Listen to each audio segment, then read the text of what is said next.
സന്ദീപ് വാര്യർ ഏതുവരെ പോകുമെന്ന് നോക്കാം. സന്ദീപ് വാര്യർ ചീള് കേസാണ്. സന്ദീപ് വാര്യർ ഒന്നുമല്ലാത്തവനാണ്. ഒരു സന്ദീപ് പോയാൽ 100 സന്ദീപ് വരും. ഇതൊക്കെയാണല്ലോ പറഞ്ഞിരുന്നത്. എനിക്ക് പാലക്കാട്ടെ ജനങ്ങൾ, ആ ജനങ്ങളിൽ എനിക്ക് വിശ്വാസമുണ്ട്.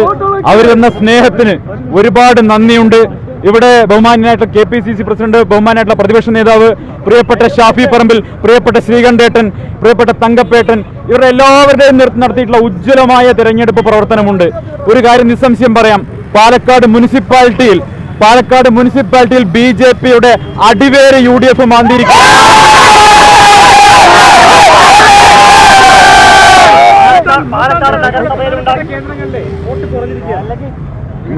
ഞാൻ പറഞ്ഞല്ലോ സന്ദീപ് വാര്യർ ഒന്നുമല്ലാത്തവനാണ്.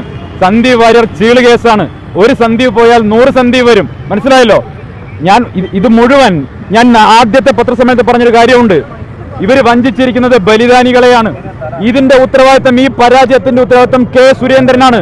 സുരേന്ദ്രൻ രാജിവെക്കാതെ, സുരേന്ദ്രൻ പുറത്തു പോകാതെ BJP എന്ന രാഷ്ട്രീയ പ്രസ്ഥാനം കേരളത്തിൽ രക്ഷപ്പെടാൻ പോകുന്നില്ല. പക്ഷെ ഞാൻ ആഗ്രഹിക്കുന്നത് അയാളെ രാജിവെക്കേണ്ടെന്നാണ്.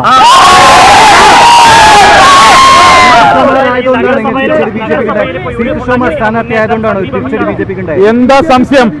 പാൽ സൊസൈറ്റിയിൽ ഇലക്ഷൻ നടന്ന കൃഷ്ണകുമാർ, പഞ്ചായത്തിൽ ഇലക്ഷൻ നടന്ന കൃഷ്ണകുമാർ, മുനിസിപ്പാലിറ്റി ഇലക്ഷൻ നടന്ന കൃഷ്ണകുമാർ, പാർലമെന്റ് ഇലക്ഷൻ നടന്ന കൃഷ്ണകുമാർ, നിയമസഭ ഇലക്ഷൻ നടന്ന കൃഷ്ണകുമാറും ഭാര്യയും മാത്രമാണ് പാലക്കാട്ടെ BJP എന്ന് എഴുതിക്കൊടുത്ത ഈ BJPയുടെ നേതൃത്വം തന്നെയാണ് ഈ പരാജയത്തിന്റെ ഉത്തരവാദികൾ. K. സുരേന്ദ്രനെയും അദ്ദേഹത്തിന്റെ സംഘാംഗങ്ങളെയും മാരാർജി വന്ന് അടിച്ച് പുറത്താക്കി ജാണകവെള്ളം തെളിച്ച് ശുദ്ധീകരിക്കാതെ ആ പാർട്ടിക്ക്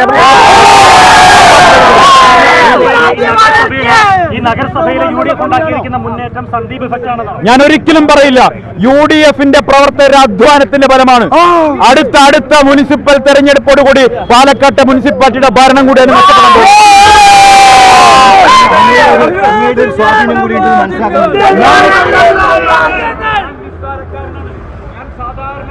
മനുഷ്യനാണ്. സാധാരണ പ്രവർത്തകർക്കൊപ്പം പ്രവർത്തിക്കുന്ന ഒരു പ്രാദേശിക നേതാവ് മാത്രമാണ് ഞാൻ. സുരേന്ദ്രൻ ബഹിരാകാശത്തുള്ള നേതാവാണ്.